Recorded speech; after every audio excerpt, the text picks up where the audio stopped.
2021-ci ilin martın 25-i Biləcəri qəsəbəsi Aslanov küçəsi Döngə 12 ünvanında yerləşən nömrəsiz evdə yaşayan 1979-cu il təvəllüdlü Qərənfil Baxşəliyeva qəfil yoxa çıxır.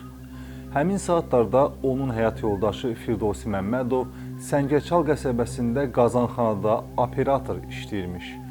O 2 gündən bir növbədə olurdu və növbədə olduğu zaman axşam saatlarında həyat yoldaşına dəfələrlə zəng edir.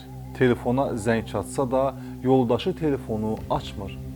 Həmən öz qardaşına və arvadının qohumlarına zəng edir. Deyir ki, təcili bunların evlərinə getsinlər, görsünlər Qərənfil hardadır. Qohumlar arasında xəbərləşmə başlayır və hərə özlüyündə Qərənfilin hara gedə biləcəyini düşünməyə başlayırlar. Bu arada bir məqamda onun yoldaşını tamam çaşdırır. Firdovsi Məmmədov da bu çaşqınlıq Qərənfilin öz bacısına telefonda cavab verməsindən sonra yaranır. O bacısına namaz qılım gələcəm cavabını yazır. Ərinə cavab verməyib bacısına cavab verən Qərənfilin bu əməli bizə çox da təəccüblü görünməyə bilər. Lakin arvadının heç vaxt mesaj yazmadığını, yalnız WhatsApp-dan zəng etmə funksiyasından istifadə etməyi bacardığını bilən həyat yoldaşı Firdovsi Məmmədov dərhal şübhələnir. Çünki onun yoldaşı istəsə belə mesaj yaza bilmirdi. Bəs onun telefonundan bu mesajı kim, niyə yazmışdı? Firdovsi Məmmədov Qərənfil Baxşəliyevlə qısa müddət əvvəl evlənmişdi. Çünki ilk həyat yoldaşı Fövqiyyə Musayeva onkoloji xəstəlikdən vəfat edəndən sonra Firdovsi Qərənfil Baxşəliyeva ilə qeyri-rəsmi ailə həyatı qurmuşdu. Bu da nəsillərində bəzi insanlar tərəfindən çox da yaxşı qəbul olunmurdu. Lakin bütün bunlar fərziyyələrdir. Fakt bu idi ki, məğrib namazında qadın yoxa çıxmışdı. İtən Qərənfilin yaxını Oruc Baxşəliyev deyir ki, bacısı Qərənfil Baxşəliyeva 2015-ci ildə Türkiyədə həmkəndliləri Samit Məmmədovla ailə həyatı qurub. Həmin vaxtlar onun valideynləri digər bacı qardaşları ilə birlikdə İstanbulda yaşayıblar. Uşaqları olmadığına görə 2017-ci ildə bacısı boşanıb. 2019-cu ildə Qərənfil Firdovsi Məmmədovla qeyri-rəsmi ailə həyatı qurub və Bakı şəhərinə köçüb. Qərənfil əvvəllər qardaşına deyib ki, yoldaşının birinci nikahdan olan qızı Günay və onun əri Həmzə ilə yaşadıkları evə köçdükdən sonra aralarında mülklə bağlı mübahisələr yaranıb.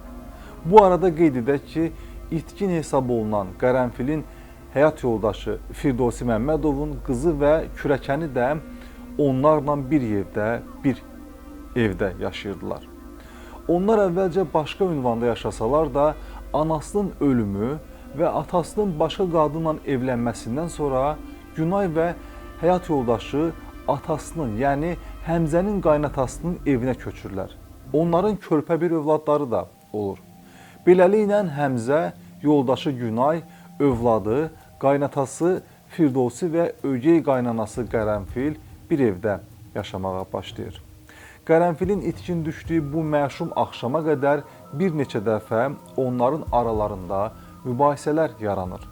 Xüsusən də Firdovsinin qızı Günay analığının evə varis olacağından, anasından yadigar qalan evin başqa adama qala biləcəyindən narahatlığını dəfələrlə bildiribmiş. Firdovsi ona evi sataraq ayrı-ayrı evlər almaq istədiyini, bununla da həmin mübahisəyə son qoyacağını deyib. Lakin Günay, yəni Firdovsinin qızı bununla da razı olmayıb. Yəni o evin satılmasına da qarşı olub. Həmin axşam isə təbii ki, Firdovsi qardaşına, arvadının yaxınlarına zəng etmədən əvvəl qızına, Günaya da zəng edib. Daha doğrusu qızı atasının durmadan arvadının nömrəsinə zəng etdiyini görən Günay analığının telefonunu açaraq atasına cavab verib. Deyib ki, Qərənfil onlar təhqir edib, sonra da paltarlarını yığaraq evdən çıxıb, harasa gedib və telefonu da evdə qoyub. Firdovsi Məmmədov deyir, mən eşidəndə ki, Qərənfil bacısı İmarətlə telefonla əlaqə saxladıqda ona namaz qılım gələcəm məzmunlu mesaj yazıb, onda şübhələndim. Çünki arvadım heç kimə mesaj yazmayıb və o WhatsApp-dan yalnız bir daha qeyd edək ki, zəng etməyi bacarır və zəng funksiyasından istifadə edib. Firdovsi qohumlarına zəng etdikdən sonra onlar, yəni Qərənfilin qohumları və Firdovsinin qardaşı gecə ilə də onların evinə gəliblər. Görüblər ki, Günay ilə Həmzə evdədirlər, amma harasa tələsirlər. Anasının ad gününə tələsdiklərini deyirlər. Qərənfilin isə az əvvəl paltarlarını qırmızı çamadana yığaraq evdən çıxdığını deyiblər. Bundan sonra Günay ilə Həmzə öz otaqlarının qapısını kilidləyib, evin ümumi açarını isə qohumlara verərək təcili evdən çıxıb gediblər. Davamında saat 23:00 radələrində Firdovsi işdən icazə alaraq özünü evə çatdırıb. O deyir, mən evə çatanda Günay ilə Həmzə evdə yox idi. Mənzilə daxil olanda divarların və tavanın üzərində qana bənzər ləkələr gördüm. Tez yataq otağına baxdım. Qərənfilin bəzi paltarları, içərisində şəxsiyyət vəsiqəsi olan qara rəngli əl çantası və qırmızı rəngli çamadan yox idi. Qızıma zəng edib tez evə gəlməsini tələb elədim. Lakin o gəlmədi. Bundan sonra mən onlardan şübhələnməyə başladım. Günay ilə Həmzənin ad gününə getdiklərini dedikləri şəxs, yəni Həmzənin anası Cəmilə Verdiyeva bildirib ki, martın 26-sında, yəni həmin gecə, oğlu Həmzə həyat yoldaşı ilə, yəni gəlini Günay ilə ad gününə əlaqədar onlara gəliblər. Çay içərkən gəlini ögey anası Qərənfilin namaz vaxtı onları təhqir etdiyini və paltarlarını geyərək digər paltarlarını yığaraq çıxıb getdiyini deyir. Qərənfilin qohumları əri Firdovsi ilə işdə olduğu zaman artıq hüquq mühafizə orqanlarına Qərənfilin yoxa çıxması ilə bağlı məlumat verir. Orqanlar işə başlayır. Mənzilin divarında, sanitar qovşağın sağ tərəfində və evin giriş qapısında, qapının üzərində və tavanda qana bənzər ləkələr müşahidə olunur. Aprelin 2-sində Qərənfil Baxşəliyevanın cəsədi qırmızı rəngli xalçaya bükülmüş vəziyyətdə Qaradağ rayonu ərazisində yerləşən göldə aşkar olunur. Dərhal Binəqədi rayon prokurorluğunda Cinayət Məcəlləsinin 120.2.1-ci maddəsi ilə cinayət işi başlayır. Məhkəmə tibbi ekspertizasının rəyinə görə Qərənfil Baxşəliyevanın meyidində 16 ədəd xəsarət aşkar olunur. Qadının ölümünə isə beyin toxumasına qansızma səbəb olub.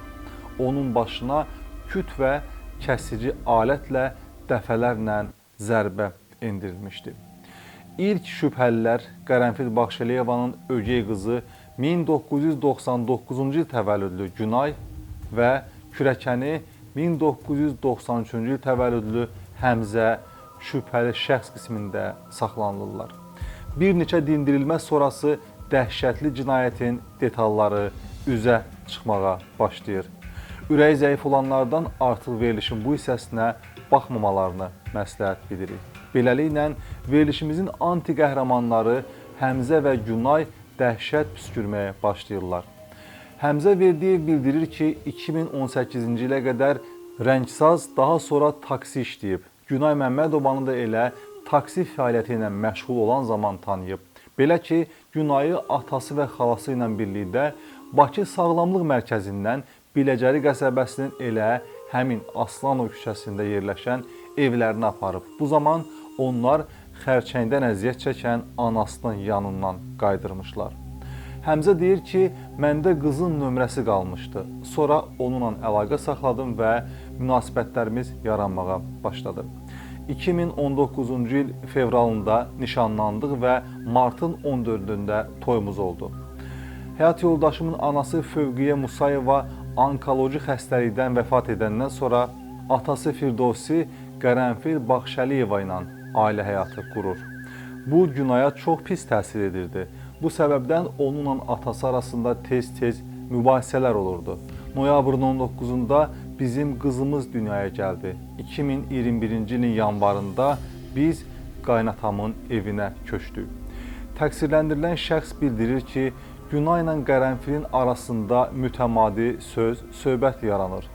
Ögey anası Günaya onlarla birlikdə yaşaya bilmədiyini, uşağın səsindən əsəbləşdiyini deyirdi. Bunlar təbii ki, Həmzənin iddialarıdır. Hətta qadın evi satacaqları ilə bağlı danışırdı. Günay isə ona evin anasına məxsus olduğunu deyərək satılmasına qarşı çıxırdı.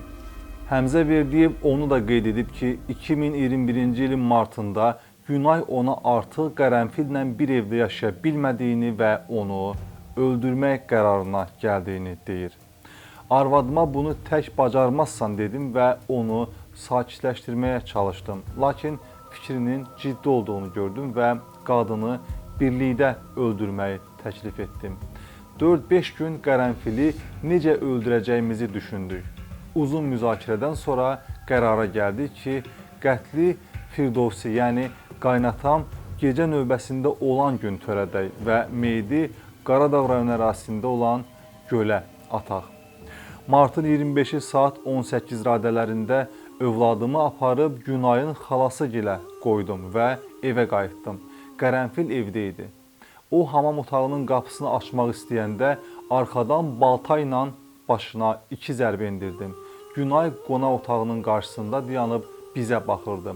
Ona dedim ki, televizorun səsini artırsın. Qadın üzü üstə yerə yıxıldı və yıxılan kimi də ardıcıl 3-4 dəfə də zərbə vurdum. Günay qorxudan qışqırırdı. Ona sakitləşməsini, artıq bu işə başlamışıqsa sona çatdırmalı olduğumuzu bildirdim. Günay sakitləşdi və gördü ki, Qərənfil hələ ölməyib. Bıçağı götürdü və o da Qərənfilə daha 3 zərbə endirdi. Bizim əsas məqsədimiz qadını tez öldürmək və hadisə yerini təmizləmək idi. Günayın vurduğu zərbələrdən sonra artıq Qərənfil öldü. O tam hərəkətsiz vəziyyətdə uzanmışdı. Biz onu yerdə olan qırmızı rəngli xalçaya bükdük. Qadının güya evdən çıxıb getməsi səhnəsini yaratmaq məqsədi ilə ona məxsus paltarları və pul kisəsini qırmızı rəngli çamadana yığdıq. Kimyəvi vasitələrlə döşəmədə, tavanda və divarlarda olan qan ləkələrini sildik. Bu müddət ərzində Firdovsi dayanmadan Qərənfilin mobil telefonuna zəng edirdi. Günay nəhayət ki, telefonu açdı və Qərənfilin geyinərək evdən getdiyini dedi. Daha sonra meyidi, baltanı və çamadanı Renault markalı 99 SR 187 dövlət nömrə nişanlı avtomobilin yük yerinə qoyduq. Avtomobilə əyləşib plan üzrə Sulutəpə ardınca Xocəsən dairəsi istiqamətində hərəkət etdik. Lökbatan Puta yolunda avtomobil hərəkətdə olarkən Günay pəncərədən baltanı tulladı. Bundan sonra 400 metr getdi və maşını saxlayıb çamadanı suya atdıq. Daha sonra xalçaya bükülmüş meyidi mişar daşı, yəni el dilində kubik bağlayıb gölə tulladıq. Bu arada qeyd edək ki, onlar hələ evdən çıxmamış, meyit maşının bagajında ikən qohumlar onlara gəlmişdi. Amma təəssüf ki, qohumlar bilmirdilər ki, Günay və Həmzə tələsi ad gününə gedirik dedikləri vaxt əslində onların maşınında, maşının yük yerində meyit var idi və qırmızı çamadan da meyidin yanında idi. Sadəcə onlar ad günü adı ilə tez aradan çıxıb meyidi suya atmağa çalışırdılar. Təqsirləndirilən Günay Məmmədova qeyd edir ki, martın 25-də mübahisə edərkən Qərənfil Baxşəliyeva onun anasını və qızını söyübmüş. Qərənfil fiziki cəhətdən zəif qadın olub, onu tək öldürüb, əri Həmzə yalnız evdəki izləri və meyidi gizlətməyə köməklik edib. Yəni ölümdə, öldürmədə, cinayətdə Həmzə iştirak eləməyib. Baxşəliyevanı öz istəyi ilə öldürüb, əməlinin uzun müddətli cəza ilə nəticələnə biləcəyini dərk edib. Məhkəmə iclasında Həmzə Verdiyev ittiham üzrə özünü təqsirli bilməyib. Qeyd edib ki, cinayətin törədilməsində iştirak etməyib, Qərənfil Baxşəliyevanı onun həyat yoldaşı Günay öldürüb. Günay Məmmədova özünü qismən təqsirli bilib. Məhkəmədən xahiş edib ki, onun övladı Sevgi Verdiyeva xalası Ülviyə Novruzovanın himayəsində qalsın. Bakı Ağır Cinayətlər Məhkəməsinin hökmü ilə cəzalarını ciddi rejimli cəza çəkmə müəssisəsində çəkməklə Həmzə Verdiyev 19, Günay Məmmədov isə 16 il müddətinə azadlıqdan məhrum etmə cəzalarına məhkum olunurlar.